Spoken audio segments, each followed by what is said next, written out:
Hello, welcome back to another YouTube video. Today I'm doing a 14.22 high elo top lane tier list. So if you enjoy content, like, subscribe, and let's get into it. This is going to be slightly different to my traditional videos.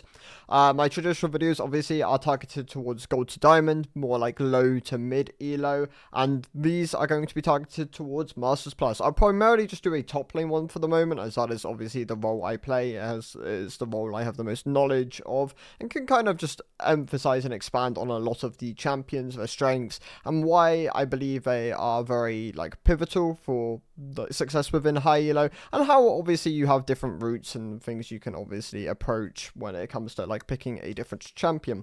The D tier event. So these picks traditionally struggle a lot more, either because of their one-dimensional playstyles, or they lack consistent matchup tables which really benefit them.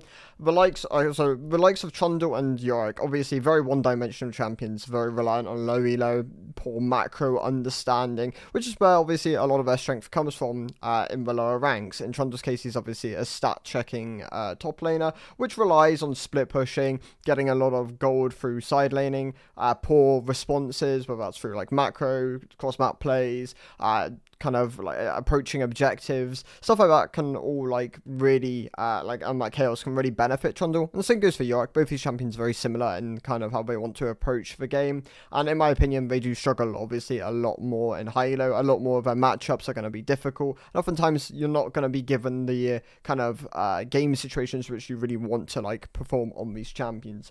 In Smolder's case, he is a direct counter pick towards Cassante in most situations. You're not really going to see him outside of that, and overall the champion is a bit underperforming at the moment compared to where he has been in the past, and where he is currently for more mid lane and bot lane skewed, which is where this champion tends to be a bit more approachable. Even then, mid lane Smolder looks to be a little less performant, although it does have some more approachable matchups for likes of the Yone one, pretty shown at Worlds, for example. But yeah, in top lane, Smolder is only really picked into the likes of Cassante, and he can definitely be punished in the longer lane, especially if the jungler is playing a lot more around this champion's weaknesses in a lot of situations. In Cho'Gath's case, I think this pick is not actually terrible. I think there are ways of making it function, but its kit is kind of outdated, and it has had to be very aggressively buffed to be more stat checky of nature. The main kind of matchup here is the Jax matchup. It looks to be something which the Cho'Gath can approach and definitely be picked into. Obviously, when you're playing a tank, you're giving up a lot of agency, and that can oftentimes feel quite frustrating, especially if you don't have the fullback of your team. Maybe they're underperforming. But yeah, in high elo, if you're comfortable with that kind of giving over that kind of agency to your teammates, then he can definitely function, especially within the Jax matchup, for example. Not so much Maokai. I think Maokai is a bit more fake. Obviously, his strength at Worlds, when it was being picked into the Jax matchup, was its flexibility. It technically is a three-way flex between support, jungle, and top lane. Jungle Maokai doesn't really exist in solo queue. Support Maokai obviously got buffed this patch, alongside obviously both his other roles, but still not hugely played. If you're picking Jax, and obviously this, the enemies picked Jax, then it's obviously something you can kind of go to, but I believe there are other better matchups which can really function and do a lot more than the Maokai, the likes of Gragas, which I'll mention in a bit. I would just have over this spot quite comfortably. Maokai, I think, is a bit of a fake answer, mainly as a fullback, as a flex option. In Swain's case, he still struggles in the longer lane. Oftentimes, if you're not consistently able to land E and stack up, or you're being ran down, maybe you're down, if you're down your CC ability, down your W, then it's quite easy for champions to just run this pick down. Obviously, into tanks, you're going to have an easier time stacking, trading. You're not going to be as threatened in isolated dive situations, which is where this pick can definitely falter in a lot of situations. He's still underperforming on the top lane, just not something I'm really going to recommend people play for the moment. He looks to be really strong as a bot laner, though. That is definitely where Swain looks to be most performant. The thing with Swain, though, I'm not a huge fan of his rework. I think it kind of misses the problems with the champion, and then if anything, kind of like emphasizes different ones, which I think is just a bit of a failure of a rework. But obviously, if you enjoy it, then yeah, that's perfectly fine. Tahm Kench, very good in low elo, is my S plus pick in low elo. I think this champion really benefits from people having a poor understanding of what the champion's kit does.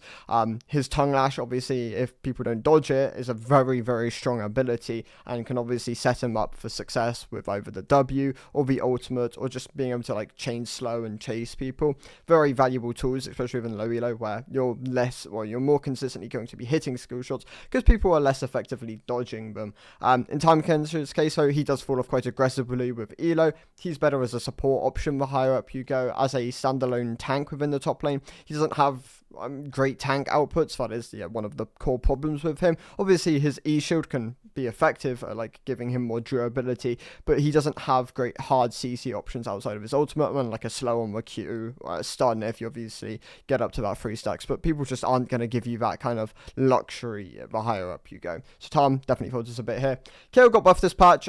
She still obviously underperforms in a high elo. This champion tends to only really be played by one tricks here, but still struggles, obviously very much kind of like tailored towards scaling, which is a very low elo, mid elo skewed metric. As the games go longer, that is just mostly what it comes down to. Kayle obviously gets punished more aggressively in high elo, is going to get punished less within low elo. Same goes for Nasus, also kind of has the same issues. Nasus has been nerfed more recently, which is why he's a bit lower down than what some people might perceive him as being. He also lost the ability to go the Emax variant. They nerfed that very aggressively when he was definitely picking up in both mid lane and top lane in competitive primarily. Nasus just underperforming now, probably not something I'm going to recommend unless you're very comfortable in the pick and you're oftentimes like understanding that you are just going to struggle in certain matchups. If you're picking him into tanks, that is traditionally where he does best, or specific 1v1 scenarios. The likes of the Kayle matchup, obviously very Nasus favored. That is what you're going to traditionally see him in, but no one's really blinding Kayle, so you don't really get given that opportunity that often. Udyr took a big hit this patch. Udyr is a champion which should usually function quite well in the top lane, especially in high elo. Obviously his base damage is very high with the ultimate access, like level 1 with the RR combo.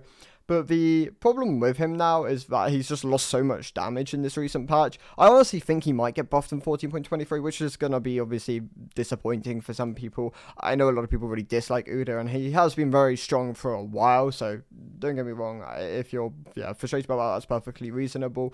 But he has lost a lot of power this patch, and I do expect him to gain back some of that in 14.23 if they look to buff him. If they don't, he will maintain the spot within the C tier. Sylas only really comes out as a counter pick towards Malphite and other specific ult-tailored champions. You're not really going to see him elsewhere, like in other situations on the top lane. You're not going to be blinding Sylas top, and oftentimes he can have value as like a flex option, especially when he can be played in 4 different roles. Jungle Sylas doesn't really exist within high elo though. It's primarily just mid lane, but support, yeah, there is functionality there. I know some people really like Sylas support in his current state. Quinn is not a great champion in her current state.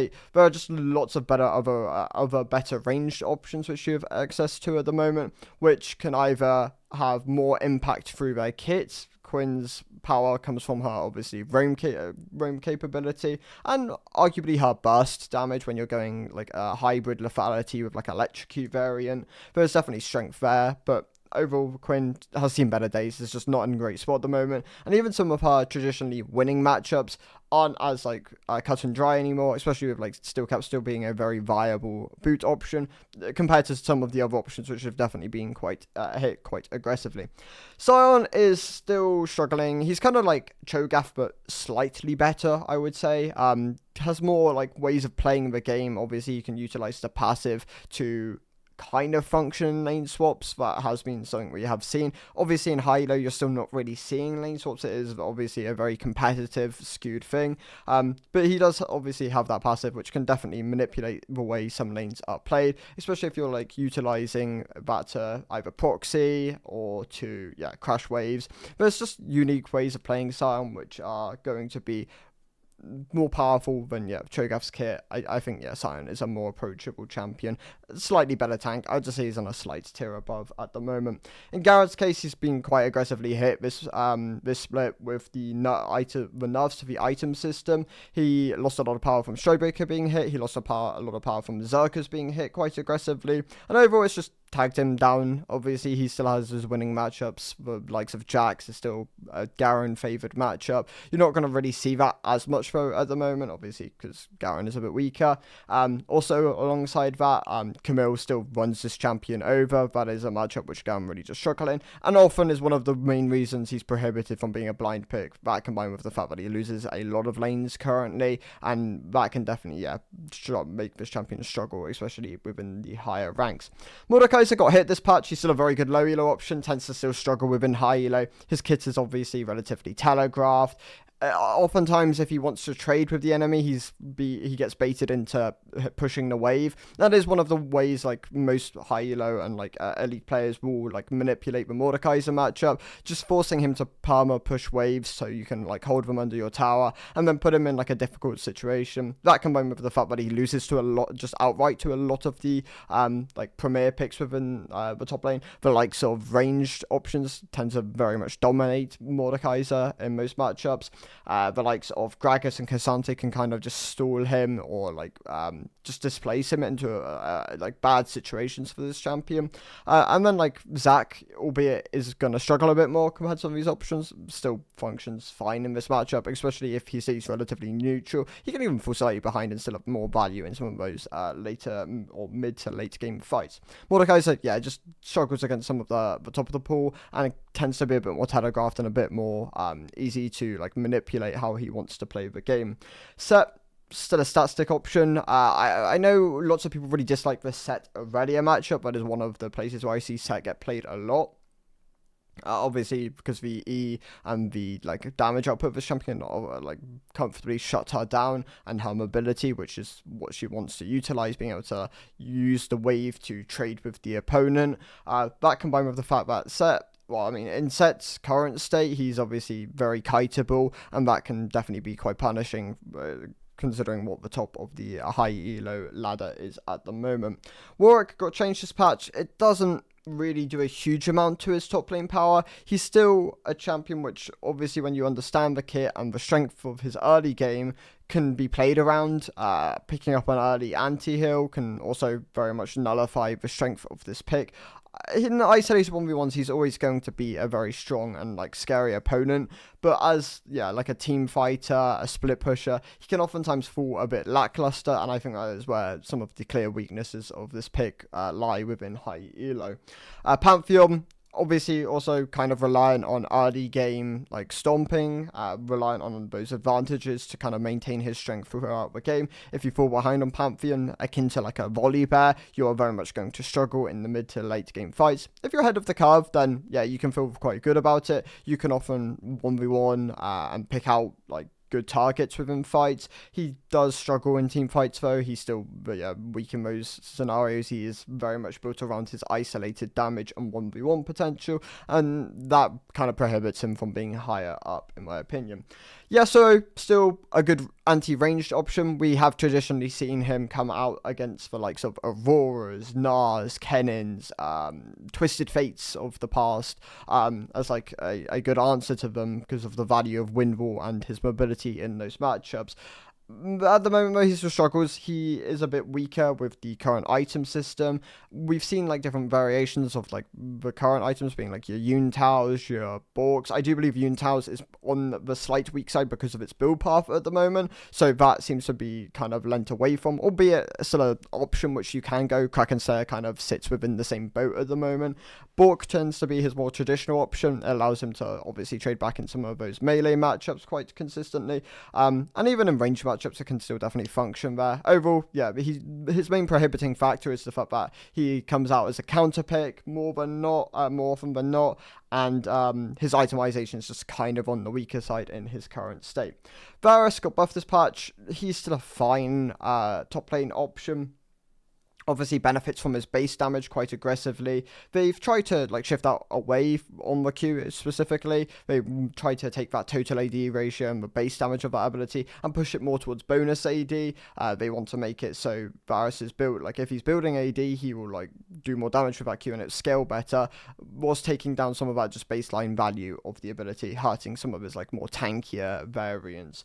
Overall, in his current state, he sits more like a C tier option. He can function against some of the tankier matchups, especially if you're pairing him alongside the items like Bork, where you do get access to a lot of that tank shredding capability. Plus, your damage output tends to be obviously very hybrid, which can be quite a hard thing to itemize against for a lot of champions.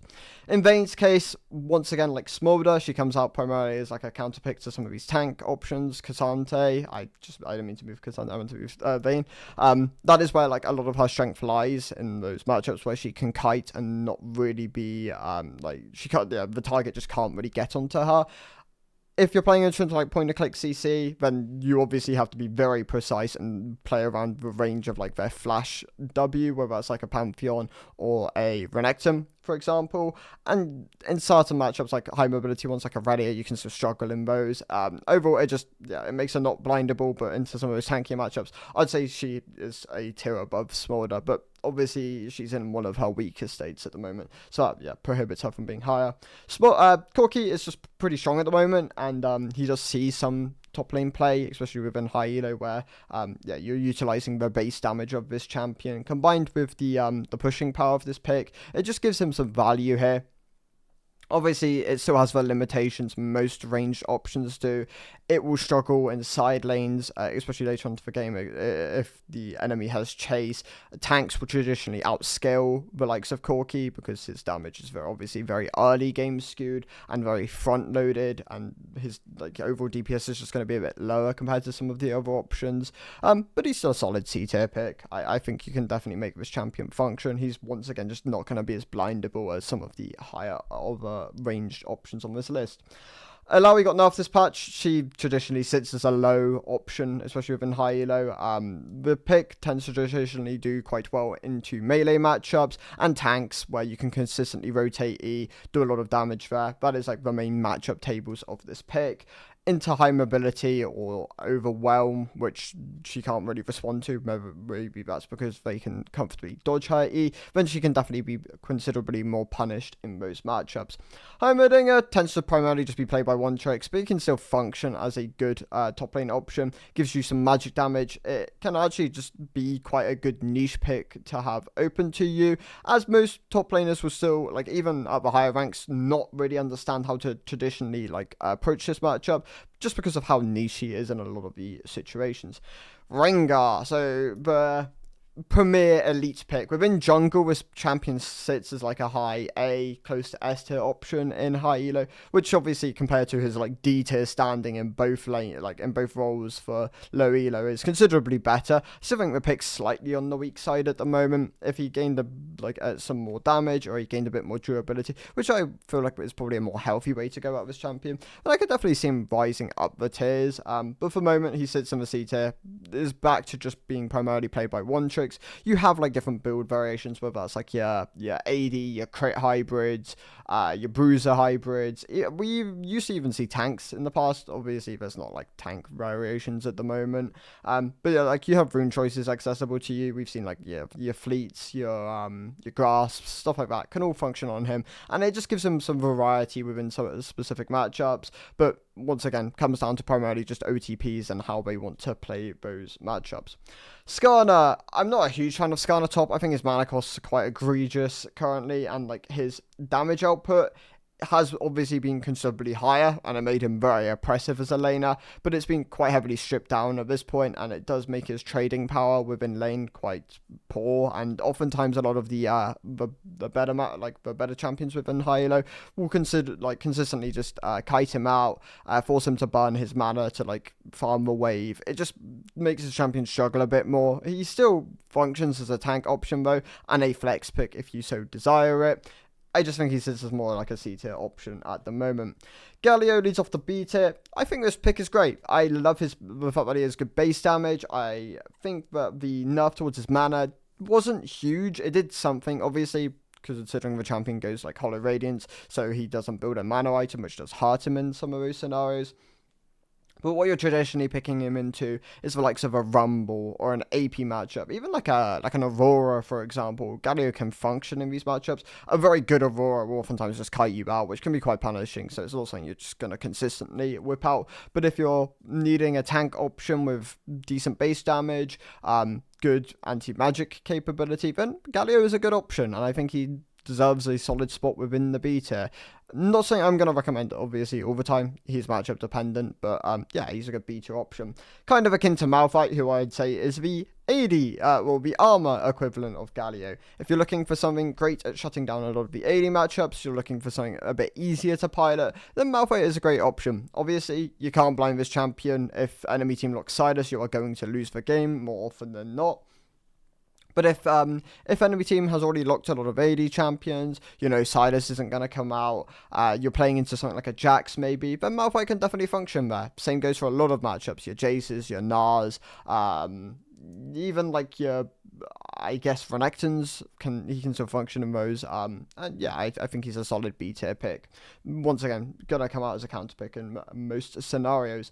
Wukong is kind of a temporary B tier option at the moment. I think the buffs were really beneficial to him, and I'm kind of curious to see how he shapes up when people kind of like refine the build a bit more. Or obviously I made a tweet about it. I was talking about like the Trinity into Profane 1-2. There was another option there for him, which I can't remember off the top of my head, but the main thing here is you don't need Cleaver. The built-in Shred on Q makes up for like that item, and obviously when you build Cleaver alongside that, you're just devaluing the value of the item of Cleaver, because it's not additive, it's multiplicative, which yeah does hurt it quite a bit. He still has good item options though. He's a good B tier pick at the moment, but it can be subject to change depending on whether people are like slow or fast to move on to like different builds and different ability max variations.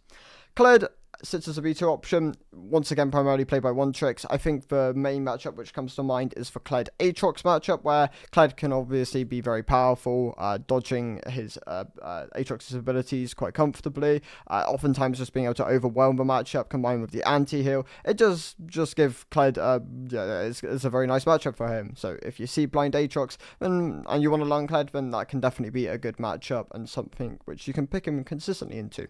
Cassiopeia, still a very solid B tier option, kind of sits next to like your Teemos, your Rises, and some of these like AP ranged picks, which aren't like the top, like the meta options at the moment, but definitely have strengths into some of the melee matchups, or in Teemo's case into auto attack based matchups, where the Q is a very potent ability, and his overall lane power and then scaling through the shrooms can be very potent within the game. But yeah, Cassiopeia and Rise come out primarily as anti melee options, where the matchups like where we don't really have the range to get onto you, or the gap closers, the dashes.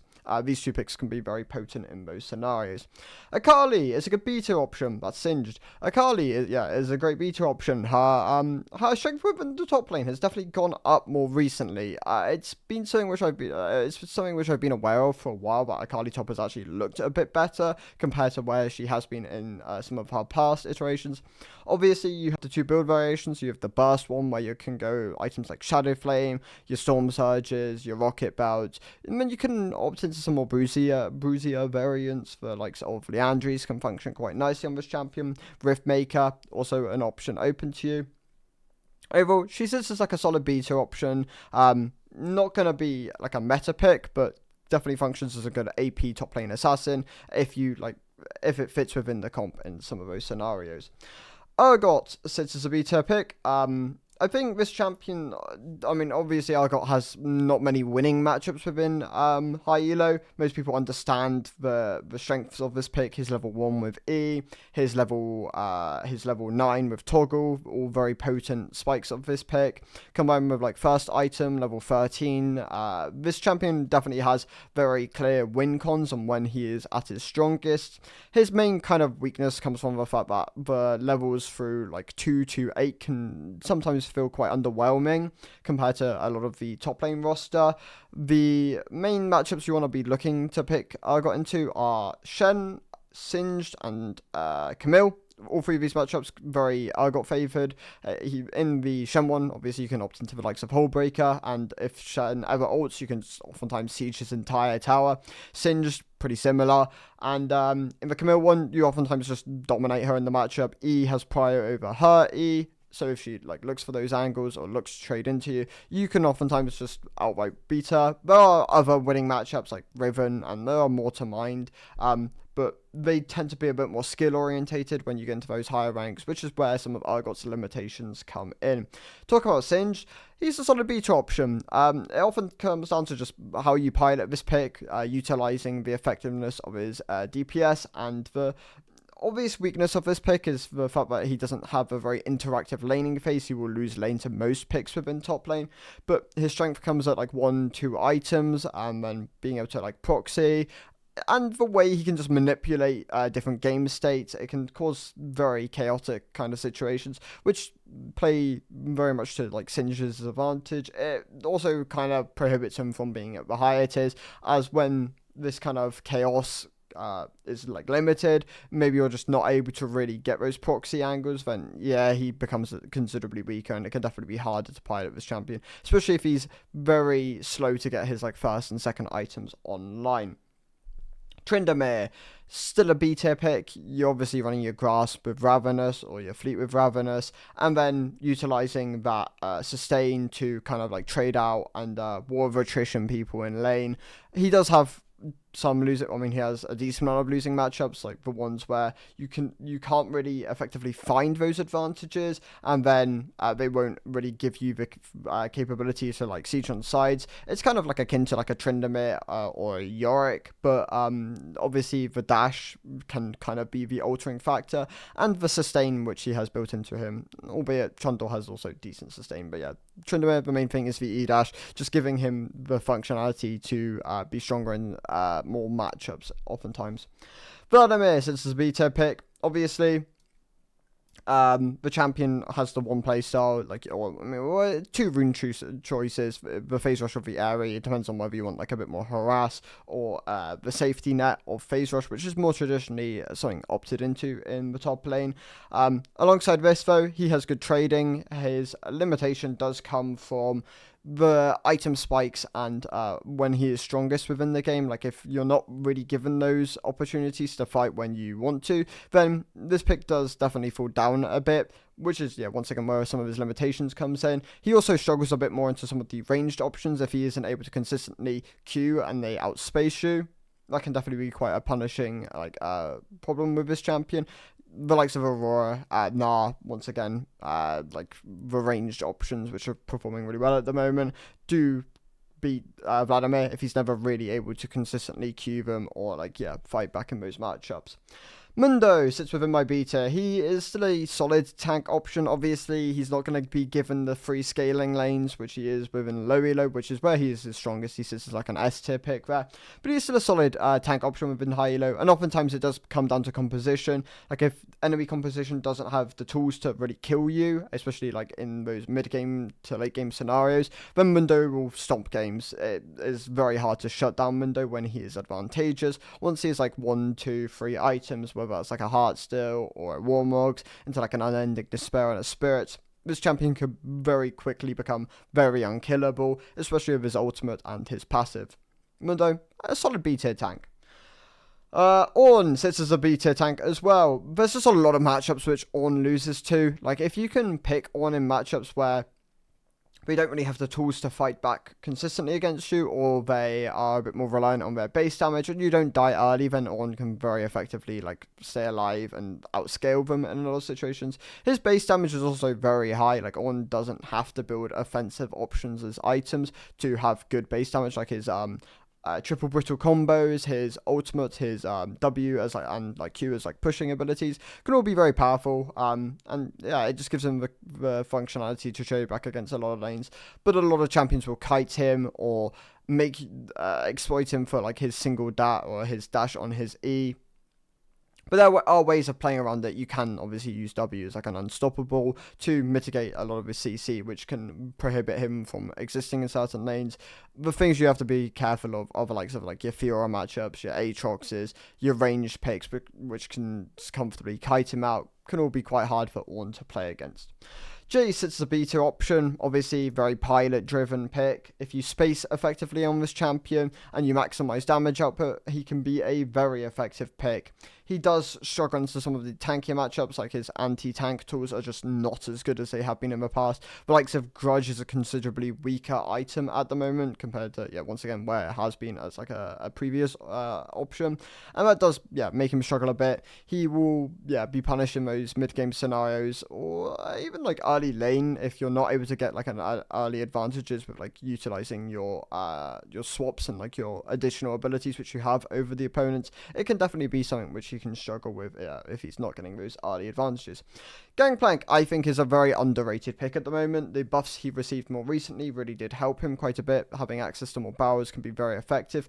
The main prohibiting factor of Gangplank, though, at the moment is he doesn't have great itemization option. Outside of Trinity, he really struggles in his builds. It tends to still be leaning more towards crit, like your collectors, but it's not something he really wants to be building. Like, Gangplank wants to be a bit more tanky as like a champion and still output decent damage, because he wants to act as like this mid-ground unit where you can have the frontlining capability to consistently like output or drop barrels and like trade barrels for HP, and then utilizing that passive effectively to trade back again.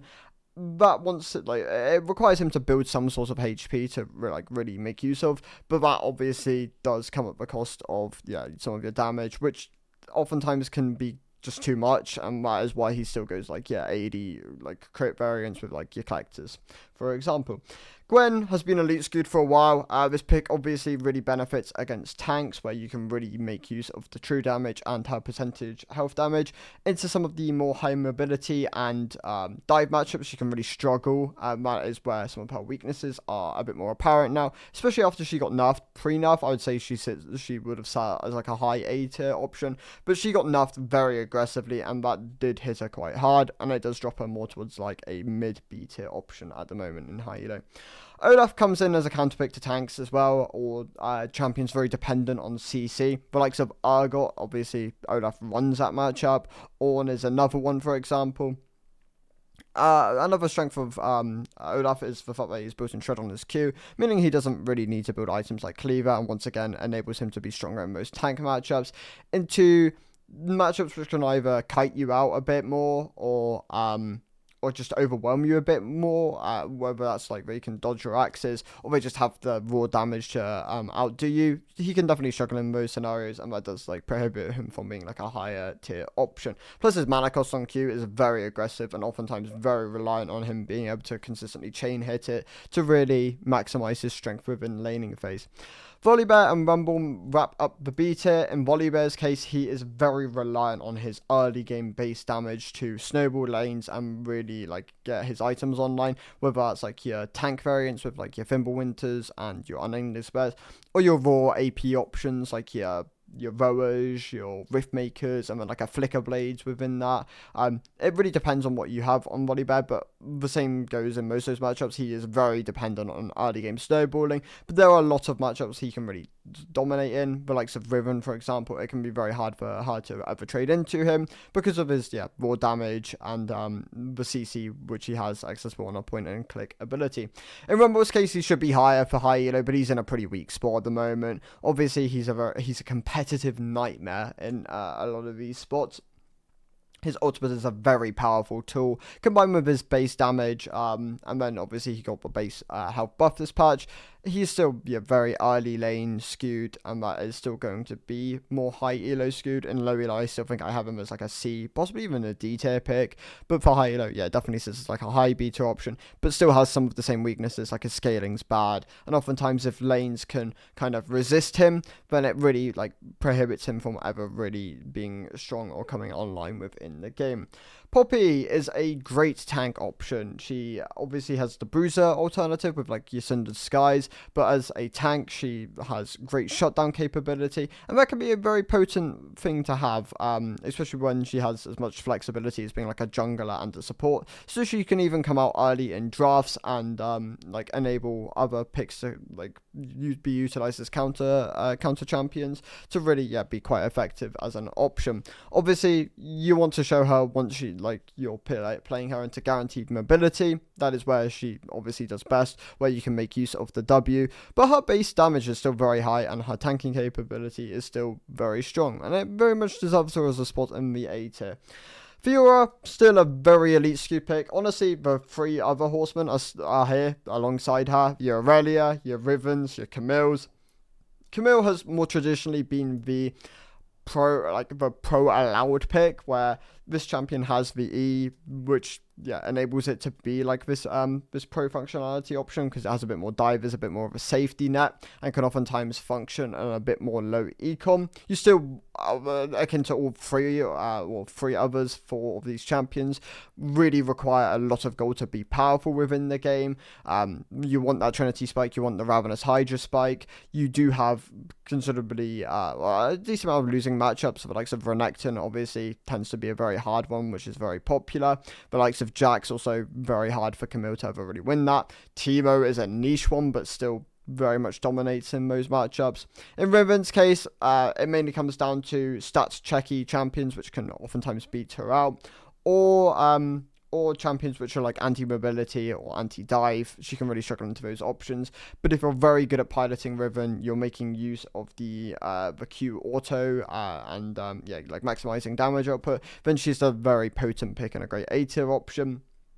In Aurelia's case, she got the tower buff this patch, which has pushed her up into the A tier, especially within high elo, as being able to kind of like go back on a fullback pattern, whether that is like being on sides and then utilizing that passive damage on towers, is very powerful. It's actually very effective for like certain champions to be able to have these fullback patterns. In Fiora's case, she is still an incredible split pusher and can be very polarizing in specific matchups where you can really make use of parry.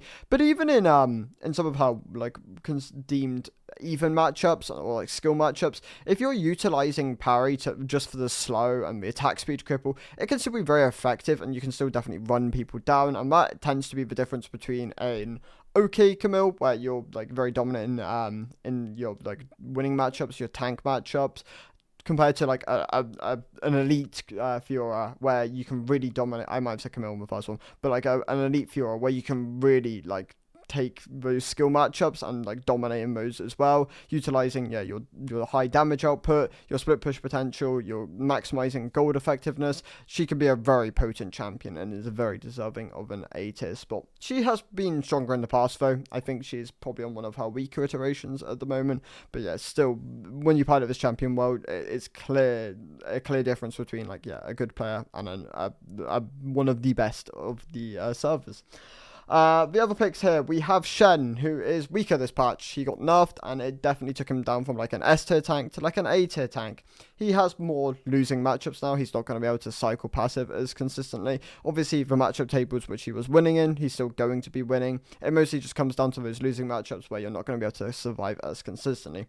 But alongside the ultimate being a bit weaker, you're not consistently going to keep the target which you're ulting alive as often, which can definitely be quite punishing. And it is a case of just relearning the ranges and at what time you want to ultimate, which is just going to be obviously picked up consistently as more people put more time into him. But overall, he's a bit weaker. He now sits as like an A tier tank. He's still very good in a lot of the auto attack based matchups, and if the enemy isn't opting into like a siege pick, or you're playing into like a tank, then Shen can be very effective in those situations, and that tends to be where he is more consistently played. He still has the weaknesses of obviously a lack of wave clear, and his that can definitely be quite punishing, especially within high elo when people are more consistently playing around that. So I think if you want to argue him being a B tier, that's perfectly reasonable. I still just think this champion has a lot of strength and a lot of isolated 1v1 damage, which can make him very strong in a lot of situations.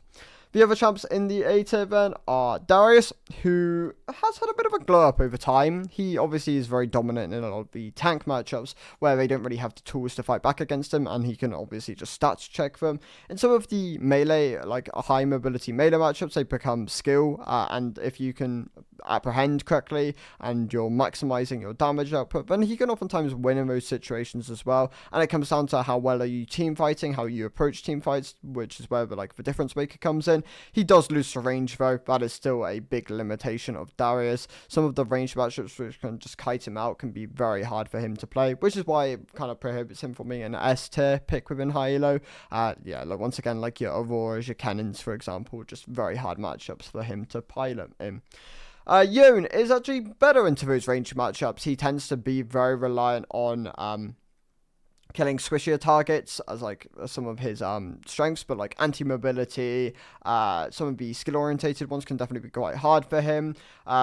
But melee, the melee tank matchups can be quite good for him though. But when you can opt into the likes of Boar, can oftentimes just stat check them, and they can't really ever outscale you on fight you on sides, then he can really be quite oppressive in those matchups. But yeah, once again, you can also pick him into some of his ranged options where you can utilize his mobility and gap closing capability to really dominate in those lanes, and oftentimes make it quite hard for like your Nars to play in certain situations. Riven, I've already mentioned Riven. Aatrox and Renekton wrap up the A tier. In Renekton's case, he's still like the bread and butter high elo pick. He still has the weaknesses of some of the ranged matchups, which he can be quite punished in. Some of the stall matchups can oftentimes be quite punishing for him as well, where enemy is just looking to outscale you. That can obviously be one of the prohibiting factors of the champion. But he's still a great team fighter, a great 2v2er, a great 1v1er, and he has decent split, especially if you're opting into Demolish. There's just like really clear strengths of this champion, which really benefit him as being like a good A-tier option. In Aatrox's case, you're playing him primarily into tanks. He is a great anti-tank, being able to oftentimes just sustain through them, utilizing his sustain and his bruisering capability to really dominate in those scenarios. The build primarily just consists of the Shojin Voltaic Cycler Sword variant, especially into some of those squishy matchups where Voltaic is a bit better. Into some of the tanky matchups, you obviously are going to opt into the likes of Cleaver a bit more. But Aatrox does have some more magic damage within his kit now. Obviously, they gave that to him to kind of incentivize him away from some of the assassin builds where you're not going to get as much effectiveness out of lethality, for example. Aatrox, great A-tier pick. Does lose into the likes of Yone, though. That is a very well known matchup, primarily because Zeus popularized picking Yone into Aatrox during, I want to say 2022 Worlds, but it might have been 2023, I can't remember off the top of my head, but that is obviously a very well known one. Moving on to the S tier then, we have Zac, who is probably the second best tank in the top lane at the moment, right behind Cassante, who so Zac's case, he has great sustain, great base damage, which can make him a very effective laner. Oftentimes people aren't going to traditionally know how to play against this champion as well.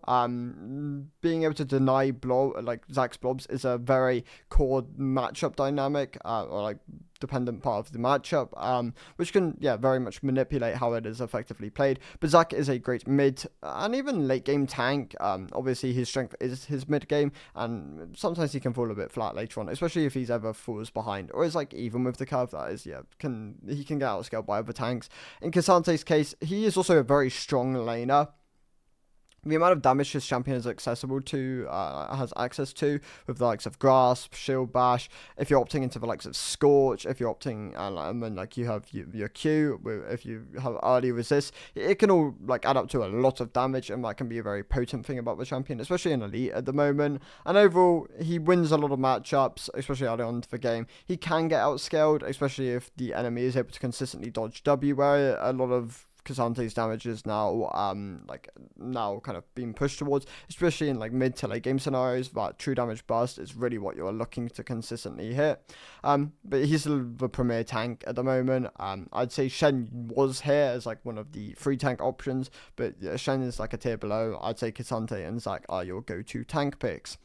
The other S tier options then, we have Kennen, we have Gnar, and Kennen and Gnar are the two ranged options. Kennen, great for the AP, just the lane prowess of this champion is very potent. Combined with his ultimate as a great team fighting tool, he just has a good amount of options in terms of how he wants to play the game. His split is good. His lane prowess is pretty good. His like 1v1 on sides, his 2v2s, his team fighting. There's just a lot of power to this pick, and it very much is similar for Na as well. Once again, his 1v1s, his team fighting with his ultimate can all be very potent. His split push potential, especially if you're opting into the likes of Demolish, can also be very powerful. The main limiting factor of Narvo is champions which can just get onto him and oftentimes just like kill him in mini. The likes of Aurelia matchup is a very well known bad one for Nar, and champions which can oftentimes just harass him can also make this champion feel quite weak. But he can also be very dominant, especially on like 1-2 item spikes, especially as like a mid-game champion. He can sometimes feel a bit flat later on to the game, but yeah, mid-game, well, early to mid is where this champion really does shine quite a bit. Kennen, once again, mid, and honestly late. Kennen is still a pretty strong champion. Like both these picks can function there, definitely. And yeah, I'd say nah if you're looking for an AD melee, AD range rather. Kennen, if you're looking for an AP range option, is very good, but the premier one is going to be Aurora. I'll talk about that in a second. But yeah, Gragas and Jax wrap up the S tier options. I'd say Gragas is a great neutralizer. He's also very good into Jax. Just as a champion at the moment, he's been kind of like getting better. He's the 2 build options, like your tank variants, your AP like burst variants, and even like your AP bruiser variants. There's just a lot of ways you can really build this champion depending on what you need within the game. And yeah, his ability to hold most lanes, his sustain throughout lanes, his displacement can all be very valuable tools. His damage can feel a bit lackluster if you've already fall behind, and his 1v1 potential just isn't going to, or like 1v1 burst potential rather, isn't going to be like the same as for like sort of a Jax on sides. His like like his sustained fighting patterns just aren't going to be as good. His harass though is considerably higher though, and that is where obviously the strength of the champion lies. In Jax's case, he was deemed kind of blindable for a while, especially like previous patch where he like pre-nerf. This patch he's not going to be as blindable, and obviously there are matchups specifically tailored to shut down the Jax, the Gragas, the obviously the like Malkais and Cho'Gaths is like very gimmicky ones. But yeah, the Gragas is going to be what you have to like ban as Jax. There are other matchups we can struggle into, like Poppy can definitely be something you struggle into, for example. But overall, this pick is still a great S tier option. He's just not quite high S. I'd say he's more like a lower S tier option. And then my premier high elo pick is Aurora. Obviously, she has the 2 build variants: the AP burst variant with Electrocute, Luden's companion, and then like a Storm Surge, or the like the more traditional one, I guess you would say at the moment. The one which you run into melees for Grasp with Leandries. Very powerful. It's like a consistent fighting like pattern when you are rotating consistent abilities. I think the biggest problem with Aurora at the moment is her Q mana cost is just a bit too low. I don't think she should be able to as consistently go the anti-tank variant, or like the non-burst variant, the like AP Bruiser, I guess you would say, variant, as consistently when she is like when she's spamming spells, because obviously this champion just has so much damage when she is able to permanently rotate her passive and like run you down the lane. It can be very oppressive for a lot of champions to play against, and that is where obviously some of the champion shines. The other part of where the champion shines is the ultimate. Like the ultimate is one of the strongest abilities in the game. It can completely change the outcome of team fights. It gives her a really good safety net as well. It just has so much like potential and potency as an ability. It just like really gives Aurora the full kit. And overall, I'd say she's the premier like high elo top laner at the moment. But if you're looking for like a tank option, then Cassante I'd say is very like a very good pick for you at the moment. And these are probably the 2 picks which are going to be definitely be worth looking at going into competitive split next season. Unless they nerf them, obviously, or the game shifts quite aggressively, but that is obviously going to be, like, subject to change. It really depends on, like, how the game continues to go. And then Mbessa, I probably haven't rated her this patch. I think it's hard to really rate champions on like the first days of the patch, especially like new champions. The main things to be aware of are the fact that it looks to be that Eclipse into like a Ravenous Hydra or an Eclipse into like a Shojin looks to be a really good 2-item pair of items on her. Conqueror looks to be her main keystone. She looks to be very good into matchups which are very reliant on like hitting specific abilities, where she has continuous dodge capability. But I believe her skill ceiling thing is absolutely absurd, and I really do think this champion will end up being like a high elo problem, kind of like Cassante, with just how her dashes function and how she's kind of like a Cassante Kalista hybrid in a way. Obviously her like early game base damage is pretty low, but it does ramp up quite aggressively, and that is where with like haste and AD, and that is where a lot of her strength really does lie. I'm not going to raise her at the moment though, but yeah, definitely be on the watch. I think she'll be very high elo and elite skewed. And those are my thoughts. So thank you guys for watching. This is a slightly different video, and yeah, I'll see you in the next one. Goodbye.